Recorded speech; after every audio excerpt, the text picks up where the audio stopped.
आपका रक्षा सिलेंडर क्यों लगाया हुआ? बस सर नेक्स्ट नहीं होगा आपका भाइयों साथ इसने हटाए ना ये नहीं है सर जी।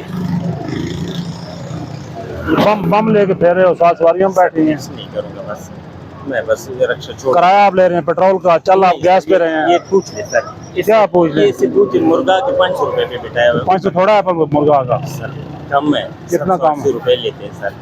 लेते हैं तो इस गैस पे ले रहे हो ना? जी कम कराया ये दे रहे तो 300 भी बहुत है इस पे गैस पे। हैं। नहीं सर इतना कम जी मुर्गा कितना दूर है यहाँ से? सर ऊपर गांव में जा रहे हाँ हैं कितना गाँव है? कोटा कलां जा रहे होगे? कोटा कलां साथ ही कितना दूर है? सर कम से कम 3 किलोमीटर जी 3 किलोमीटर। सर मेहरबानी करें करते हैं मेहरबानी। लाइसेंस किधर है आपका?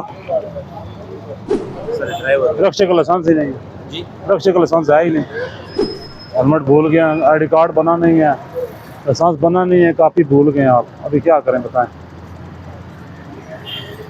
बोले बोले बोले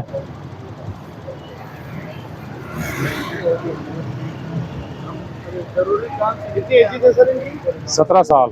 आईडी कार्ड भी नहीं बना, लाइसेंस तो फिर बना ही नहीं होगा इनका।